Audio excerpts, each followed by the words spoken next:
السلام علیکم ورحمۃ اللہ وبرکاتہ۔ بتائیے سروت جی، آواز آ رہی؟ وعلیکم السلام ورحمۃ اللہ وبرکاتہ۔ جی وجی آ رہی ہے آپ کی بات، الحمدللہ۔ جزاک اللہ خیرا کثیرا۔ امید ہے آپ سب بھی خیریت سے ہوں گے۔ آپ سب کا بہت بہت شکریہ کلاس کو پر وقت جوائن کیا۔ تو انشاءاللہ آج ہم پڑھنے والے ہیں سبق نمبر 12، تشدید کا بیان۔ اس سے پہلے ہم پڑھ چکے ہیں جزم کے متعلق، اور آج ہم پڑھیں گے تشدید۔ 3 دندانوں والی اس شکل کو تشدید کہا جاتا ہے۔ یہ جو شیپ ہے، جزم کی طرح تشدید بھی ہمیشہ حرف کے اوپر ہوتی ہے، نہ یہ آپ کو حرف کے نیچے ملے گی، نہ کسی اور صورت میں۔ یہ ہمیشہ جیسا کہ جزم کی علامت حرف کے اوپر ہوتی ہے، اسی طرح تشدید بھی آپ کو ہمیشہ حرف کے اوپر ہی ملے گی۔ تشدید کا کام ہوتا ہے ملانا، اور جس حرف پر یہ تشدید آ جائے تو وہ حرف مشدد کہلاتا ہے۔ یہ علامت جو ہے تشدید کہلائے گی، لیکن کسی بھی حرف پر 29 حروف ہجا میں سے یہ علامت آ جائے تو وہ حرف مشدد کہلاتا ہے۔ جیسا کہ اب با، تو علامت جو ہے تشدید، اور با جو ہے یہاں پر مشدد کہلائے گا، یا جتنے بھی یہاں 29 حروف ہجا موجود ہیں وہ سب مشدد کہلائیں گے۔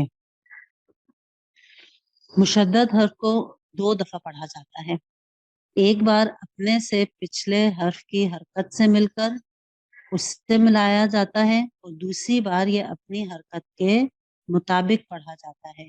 جیسا کہ آپ اس کی ادائیگی کرتے ہیں تو آ با ادائیگی نہیں کریں گے کہ حمزہ پہ زبر ہے اور با پہ زبر ہے، بلکہ یہ جو تشدید کی علامت ہے اس کی ایک الگ ادائیگی ہے۔ وہ کیا ہے کہ آپ نے اسے 2 مرتبہ پڑھنا ہوتا ہے، 2 صورتوں میں پڑھنا ہوتا ہے۔ پہلا طریقہ یہ ہوتا ہے کہ آپ پچھلے حرف سے ملا رہے ہیں، اب ایک یہ ہو گیا، اور دوسرا یہ ہوتا ہے کہ جو اس پر حرکت موجود ہو اس کے مطابق پھر آپ اسے کریں گے۔ جیسے با، تو یہ 2 دفعہ پڑھا گیا، اب اور با، اسی طرح اب اور بی۔ اسے 2 دفعہ اس لیے پڑھا جاتا ہے کہ در حقیقت اس کے اندر 2 حروف چھپے ہوتے ہیں۔ پہلا حرف اس میں ساکن ہوتا ہے اور دوسرا حرف اس میں متحرک ہوتا ہے، یعنی کہ اگر ہم اسے کھول کر لکھیں تو اس کے لکھنے کا طریقہ یہ ہوگا جیسا کہ ہم حروف مقطعات کو جب کھولتے تھے تو اس میں 2 2 3 3 حروف جو ہے ہمیں موجود ملتے تھے، تو اسے بھی جب ہم کھول کر لکھیں گے تو اس کا طریقہ یہ ہوگا کہ 2 با لکھی جائیں گی، حمزہ، اس کے بعد با، اور پھر با۔ پہلے با کے اوپر جزم کی علامت ہوگی اور دوسرے با کے اوپر زبر کی علامت ہوگی۔ حقیقت میں مشدد حرف کیا ہوتے ہیں؟ اگر ان کو کھولا جائے تو اس کی حقیقت یہ ہوتی ہے کہ 2 حرف اس کے اندر ہوتے ہیں۔ پہلا جو ہے وہ ساکن حالت میں ہوتا ہے اور دوسرا جو ہے وہ متحرک حالت میں ہوتا ہے۔ اب تشدید جو اپنا کام کرتی ہے وہ یہ کہ ان 2 حرفوں کو یکجا کرنے کے لیے استعمال کی جاتی ہے تشدید کی علامت، یعنی کہ 2 حرفوں کو ایک کرنے کے لیے، یکجا کرنے کے لیے تشدید کی علامت لگائی جاتی ہے۔ تو ہم 2 دفعہ با لکھنے کے بجائے ان 2 با کو ایک با کر لیتے ہیں اور اس کے اوپر تشدید کی علامت لگا لیتے ہیں۔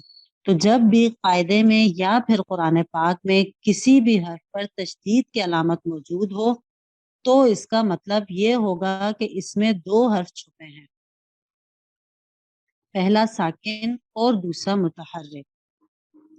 اب بات رہ جاتی ہے کہ اس کی ادائیگی کیا ہوگی، کس طرح کریں گے۔ مثال کے طور پر اگر پہلا ساکن اور دوسرا متحرک ہے تو ساکن حرف ہے اور یہ با بھی ہے، حروف قلقلہ میں سے بھی ہے، درمیان میں بھی موجود ہے، تو ویسے تو ہم ساکن حرف کی جو ادائیگی کر رہے ہوتے ہیں وہ ہم کرتے ہیں حمزہ با زبر اب،